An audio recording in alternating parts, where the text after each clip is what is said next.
Es un placer, estimados oyentes de la revista Radial, darles la bienvenida una vez más. La oposición y el gobierno de Venezuela parecen haber llegado a un empate técnico. Ninguno logra derrotar al otro. A esa conclusión llegaron varios observadores de la realidad de ese país tras los sucesos de la semana pasada. Vinculada a casos de corrupción en toda América Latina, la constructora brasileña Odebrecht anunció que cambió su nombre para adoptar una nueva identidad visual.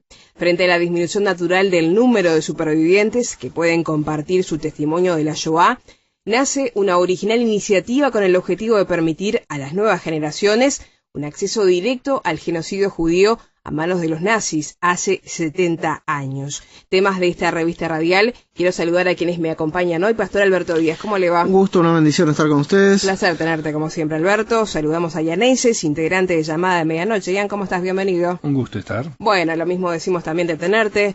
Saludamos en la operación técnica a Robert Brasil y quien les habla, Victoria Pereira. Vamos a hablar de la crisis en Venezuela, semana difícil si ha sido esta de los últimos días. Vamos a hablar de los 5 posibles escenarios para salir de este conflicto político. Este artículo lo vamos a tomar de BBC Mundo, es un artículo de análisis, porque allí la oposición y el gobierno de Venezuela parecen haber llegado a un empate técnico. Ninguno logra derrotar al otro. Esa es la conclusión a la que llegaron varios observadores de la realidad de ese país tras los sucesos de la semana pasada, que incluye nada menos que la escapada del líder opositor Leopoldo López del arresto domiciliario y nuevas protestas y enfrentamientos entre manifestantes y fuerzas de seguridad. Lo que se preguntan los analistas es cómo hacer para destrabar esto, qué mecanismos ofrece la política para que en Venezuela haya un ejercicio del poder que al menos permita solucionar la inflación y el hambre. Y Alberto, si te parece, vamos a hablar un poco de los 5 posibles escenarios entonces que pueden ocurrir en esta situación en Venezuela. Primero que nada, Alberto, vamos a hablar de la negociación, porque para los expertos, en Venezuela va a tener que haber una negociación tarde o temprano. Así es, la oposición desconfía del chavismo, en parte porque según ellos destruyeron la democracia y se sintieron burlados en los intentos de diálogo anteriores. Los expertos coinciden en que en ambas partes deben partir de una premisa innegable. El otro es un actor político con el que me tengo que entender para evitar la violencia. Tiene que haber un reparto de poder negociado entre las dos partes, asegura Dimitris Pantoulas, politólogo griego con base en Caracas. Luego, deberían buscarse unas elecciones generales en las que compitan todos con muchas garantías. Y cuando decimos garantías, nos referimos a políticas y judiciales para el después. Ese es uno de los escenarios. Otro también, Alberto, tiene que ver con una implosión del chavismo, porque como se sabe ya dentro del propio chavismo hay diferencias y serios problemas también. Esto quedó evidente ante el quiebre en el cuerpo de inteligencia que permitió la fuga de López, confirmando que tanto el chavismo como en las Fuerzas Armadas hay disidencias importantes. Además, durante los últimos meses, varios prominentes chavistas, exministros, exfiscales, exmilitares, han desertado y manifestado su intención de crear un chavismo sin Maduro. Pero una implosión del chavismo también podría dar con un escenario violento, sobre todo si se mantiene el estancamiento político. Los llamados colectivos, por ejemplo, son grupos armados chavistas de civiles que también sufren la crisis económica y ya han manifestado descontento con Maduro. Eso dentro del oficialismo, digamos, ¿no? Que es el chavismo. Por otra parte, hay que decir, Alberto, de que también hay diferencias dentro de la propia oposición, y ese es el tercer escenario que maneja este análisis. Como ocurrió durante las protestas del 2014 y del 2017, algunos creen que la oposición se puede volver a dividir y perder el impulso. Pueden poner preso a Guaidó, que no haya reacción ni del pueblo ni internacional, y Maduro se restablece con todos los problemas que sabemos y un sistema autoritario total, dice Pantoulas. Otro de los escenarios, por ahí más extremos, Alberto, podría ser un golpe de Estado, porque Venezuela, además, hay que decirlo, tiene una larga historia de golpes de Estado. Sí, los llamados de la oposición a las Fuerzas Armadas para unirse a su causa han ido creciendo en los últimos años, hasta que Guaidó este año lo convirtió en una de sus principales estrategias. Es difícil saber cuántos o qué militares están dispuestos a rebelarse a Maduro. pero Guaidó asegura que son muchos, y varios especialistas en Fuerzas Armadas venezolanos reportan un descontento generalizado. Ahora bien, la disposición a rebelarse no necesariamente implica apoyo a la oposición. La Fuerza Armada Nacional Bolivariana se declara esencialmente antiimperialista, hace casi una década, y muchos de sus miembros desconfían de una oposición aliada con Washington. Un golpe de Estado puede acabar con la parálisis política, pero de ninguna manera garantizar paz ni soluciones a la crisis general del país, dicen los observadores. Por último, Alberto, un elemento no menor, y hablamos en este caso de un quinto escenario, es la intervención internacional, porque en este caso se ha hablado muchas veces de una posible intervención militar en Venezuela también, ¿no? Que a veces tiene índices de realidad, a veces de algo hipotético, Ajá. No se sabe. Según Mike Pompeo, en una intervención militar estadounidense en la crisis venezolana, según él, no se puede descartar. Si eso es lo que se necesita, eso es lo que Estados Unidos hará, aseguró. Cualquier intervención, en todo caso, en teoría, debe ser aprobada por las Naciones Unidas, donde China y Rusia tienen poder de veto.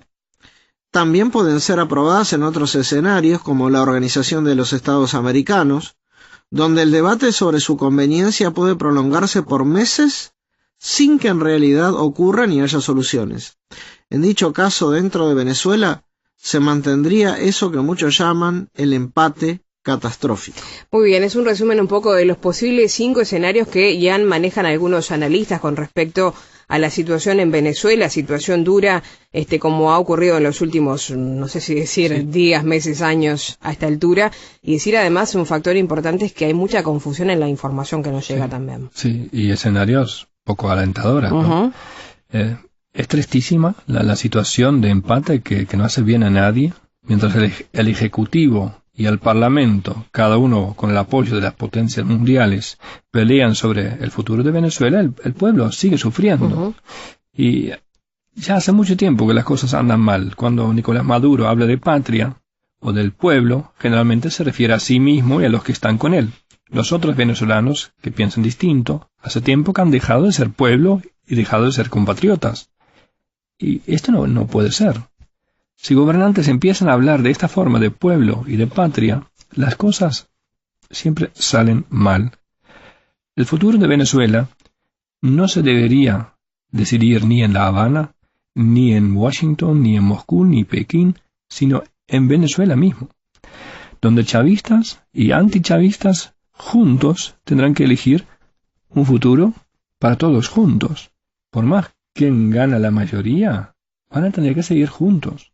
Uno realmente desearía que hubiera consenso para llamar a elecciones libres, en las cuales todo el pueblo pueda elegir y ser elegible con todas las garantías y con transparencia. Y decir esto es fácil. No es fácil, como parece, en una situación donde todos desconfían de todos. Ponerse de acuerdo, instrumentar todas las garantías, toda la estructura, reorganizar la comisión electoral, no es nada fácil. Y si Dios nos hace un milagro, la cosa va para mucho tiempo más, ¿no? Ahora, yo quería meditar en esto. Los que gobiernan son servidores, no dueños de sus países. Tan pronto como uno se olvida de esa diferencia, comienza a hacer más daño que bien. En Mateo capítulo 24, el Señor Jesús pregunta: ¿quién es pues el siervo fiel y prudente, al cual puso su Señor sobre su casa para que les dé el alimento a tiempo? Bienaventurado aquel siervo al cual cuando su Señor venga, le halle haciendo así. De cierto os digo que sobre todos sus bienes le pondrá. Pero si aquel siervo malo dijere en su corazón: mi Señor tarda en venir, y comenzare a golpear a sus consiervos, y aun a comer y a beber con los borrachos, vendrá el Señor de aquel siervo en el día que éste no espera, y a la hora que no sabe, y lo castigará duramente, y pondrá su parte con los hipócritas. Allí será el lloro y el crujir de dientes. En el primer caso, vemos el servidor, y este servidor ve su encargo como un servicio, como una responsabilidad. En el segundo caso, lo ve como un derecho. En el primer caso, el siervo está consciente de que habrá en algún momento una rendición de cuentas. En el segundo caso se ve como dueño que no rinde cuentas a nadie. En el primer caso, vemos que el siervo hace una gestión y recibe una buena gestión y recibe recompensa. En el segundo se dedica a servirse a sí mismo, llena sus bolsillos y maltrata a sus consiervos y le espera un duro castigo. Sea quien sea que gobierna a la manera del segundo siervo en este ejemplo, a la larga no prosperará. Promete Dios a su pueblo en Salmo 125, el mal gobierno no siempre dominará en la tierra que Dios ha dado a su pueblo. No sea que su pueblo comience a practicar la maldad. Dios pone fin a la maldad porque no quiere que todo el mundo se pervierte, que todo el mundo siga el mismo camino. La corrupción no es una opción. Este ejemplo que acabo de leer del Evangelio de Mateo, en primer lugar, es para la iglesia. ¿Cómo actuamos en la iglesia? ¿Cómo servimos en la iglesia? ¿Servimos como una responsabilidad o nuestro servicio es un derecho que yo tengo? Nuestro servicio es un servicio a Dios mirando que el Señor pronto vendrá y que tendremos que rendir cuentas, o lo hacemos para hacernos un nombre a nosotros mismos, para hacernos la vida cómoda a nosotros. ¿Cómo es tu servicio a Dios? Como último, es interesante que el Señor Jesús no habla de dos siervos, habla de un siervo que puede actuar de dos maneras. Y cada uno de nosotros es capaz de hacer las cosas bien y de hacer las cosas mal. ¿Cómo es tu servicio?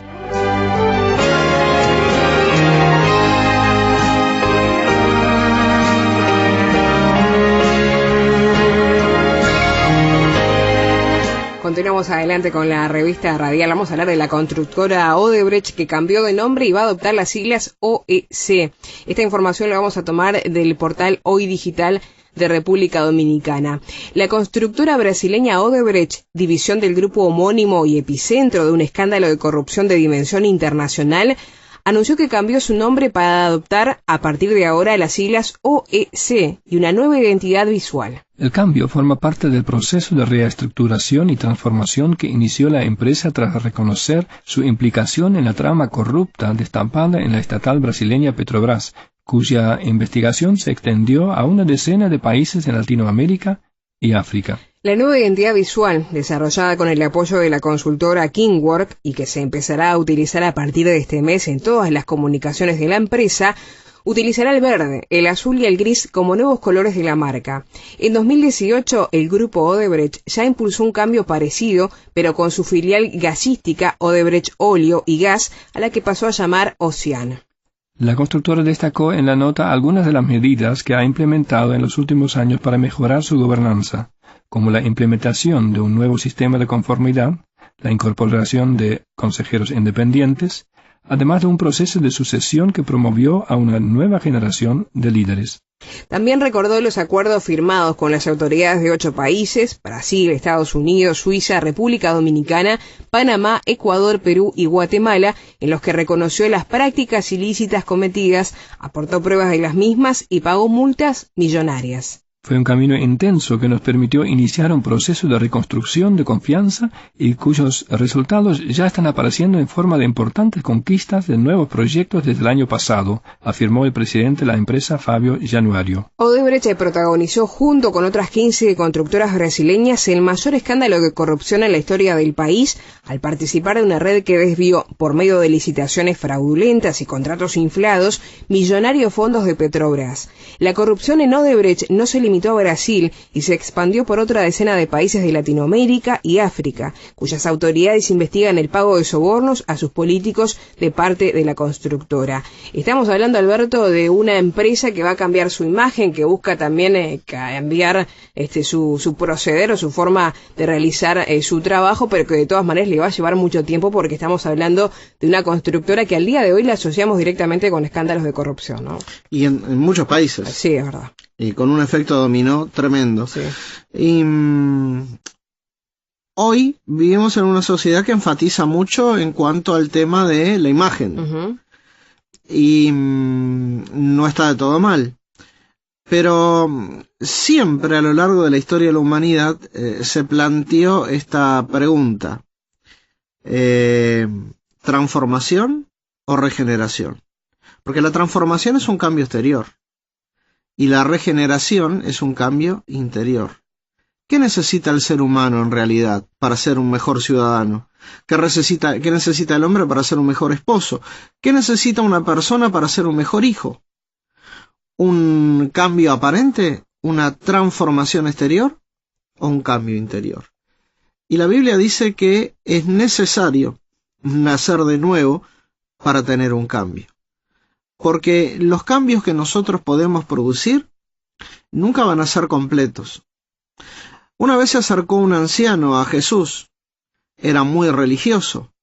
Y con mucha reverencia en el secreto de la noche buscó a Jesús y lo encontró en la parte alta del lugar donde Jesús estaba morando en ese momento. Y allí le hizo una pregunta muy respetuosa. Él le dijo al Señor en el Evangelio de San Juan, en el capítulo 3, este vino a Jesús de noche y le dijo, Rabí, sabemos que has venido de Dios como maestro, porque nadie puede hacer estas señales que tú haces si no está Dios con él. Y Jesús, que es Dios y que todo lo sabe, sabía cuál era la necesidad de Nicodemo. Era un hombre que conocía mucho del Antiguo Testamento, era un hombre muy religioso. Sin embargo, le faltaba algo. Respondió Jesús y le dijo, de cierto te digo, que el que no naciere de nuevo no puede ver el reino de Dios. ¿Cuántas personas se acercan al Evangelio y piensan y se conforman con el hecho de que, bueno, una transformación ya es suficiente? Dios dice que no es suficiente. Dios dice que hay que nacer de nuevo. Y ese nuevo nacimiento no lo puedo producir yo, no lo puede producir un pastor, no lo puede producir una misión, solo Dios. Por eso Jesucristo le dijo a este hombre, tú necesitas nacer de nuevo. ¿Y cómo se nace de nuevo a la familia de Dios? Bueno, el Señor Jesús le dio la respuesta. Es necesario nacer del agua y del Espíritu. ¿Y cómo se nace del agua y del Espíritu? Bueno, la Biblia dice que el agua representa la Biblia. Porque en la antigüedad, cuando uno quería ver su apariencia, iba a un lugar donde había agua y se miraba en el reflejo para ver cómo era su condición. La Biblia, la palabra de Dios, es el espejo que revela la condición de nuestra alma. La palabra de Dios nos muestra cuán pecadores, cuán desprolijo estamos delante de Dios, aunque a veces lo disimulamos o lo queremos pintar con mucha religiosidad. El profeta Isaías dijo, vuestras obras de justicia son como trapo de inmundicias. Y Dios, que conoce lo profundo del corazón, lo sabe. Por eso es que el ser humano necesita un cambio de lo interior a lo exterior.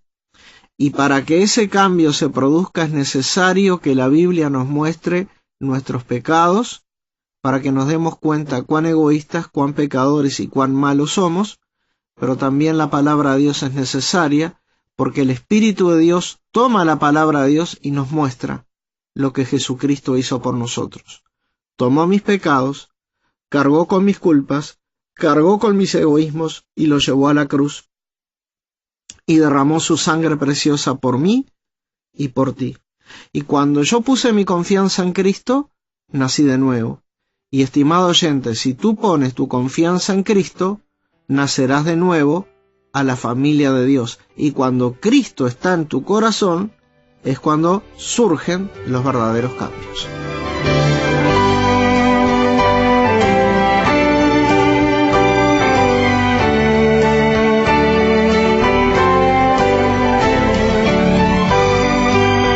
Continuamos en la recta final de la revista radial. Nos vamos a referir al testimonio de Eva en Instagram antes de ser asesinada en Auschwitz. Vamos a hablar de esta iniciativa a partir de un artículo del Mundo de España.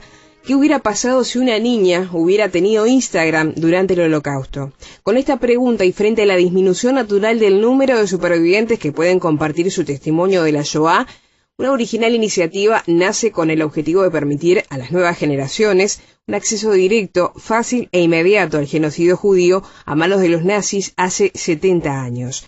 De esta forma, Eva Stories, eva.stories, aparece en Instagram para recrear la vida de la niña judía Eva Heyman antes de ser enviada a las cámaras de gas en Auschwitz. La cuenta, basada en la reproducción audiovisual de su diario personal, se ha activado el miércoles 1 de mayo, coincidiendo con el inicio de Yom HaShoah.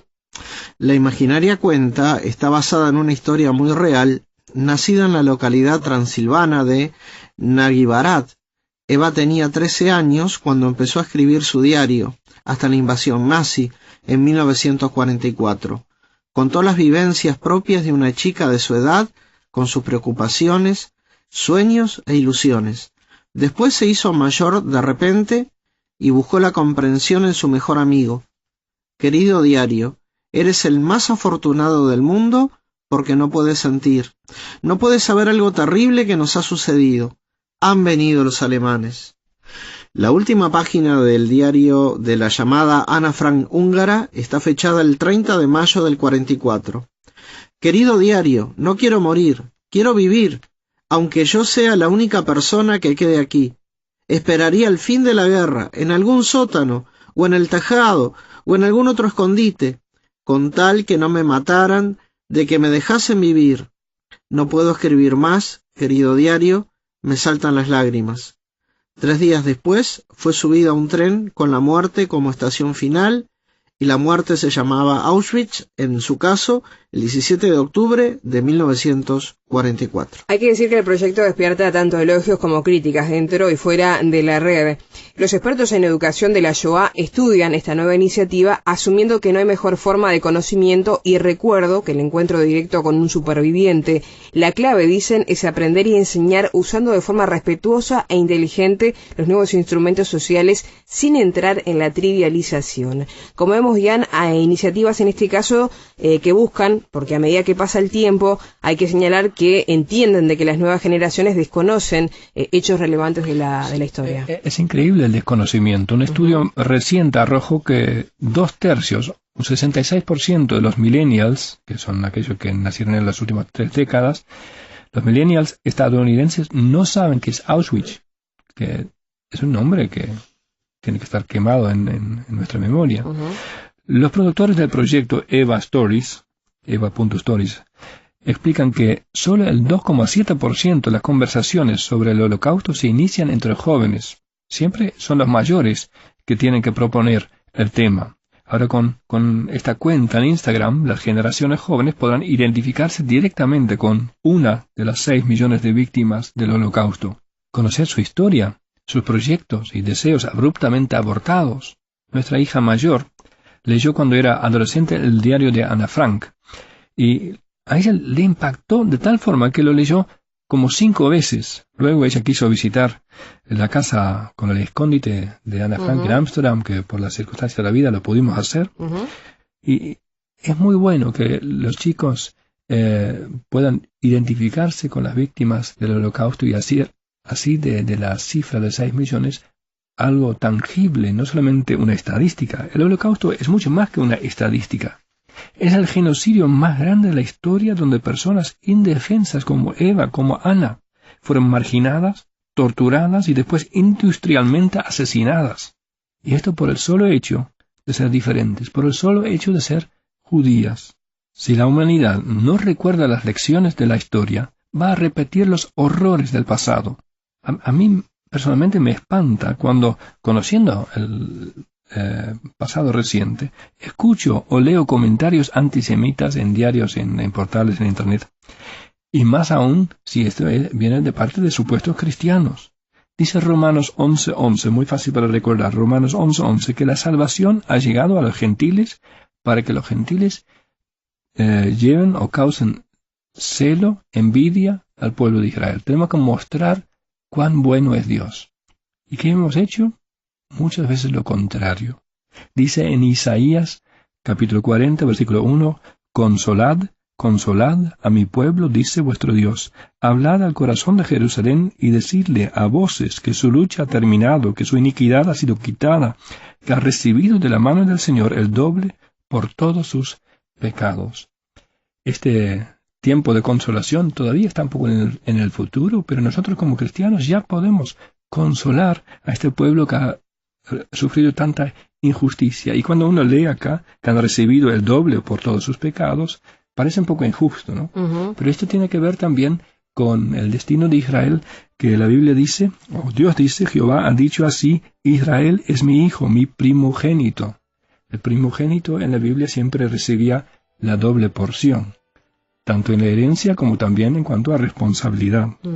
Y por eso es tan hermoso leer luego en el capítulo 61 de Isaías, en lugar de vuestra doble confusión y de vuestra deshonra, os alabarán en sus heredades, por lo cual en sus tierras poseerán doble honra y tendrán perpetuo gozo. Y esto es lo que realmente deseamos para el pueblo de Israel, que ellos puedan encontrar este perpetuo gozo que está en el Mesías de Israel, que nosotros pudimos conocer el Señor Jesucristo.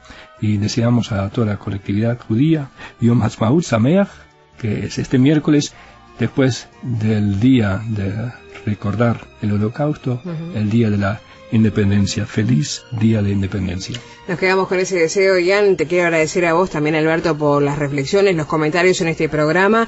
También a ustedes por sintonizarnos, invitarnos también a comunicarse con nosotros. Lo pueden hacer por WhatsApp al 00 598 99 540. Reitero, 00 598 99 540. Si están dentro de Uruguay, lo hacen directamente al 099 000 540. Nos pueden buscar en Facebook, Llamada de Medianoche Uruguay, nos identifican por el logotipo en verde. Nos pueden escribir a revistaradial@llamadaweb.org o visitarnos en la página www.llamadaweb.org. Será hasta un próximo programa, amigos, que pasen muy bien.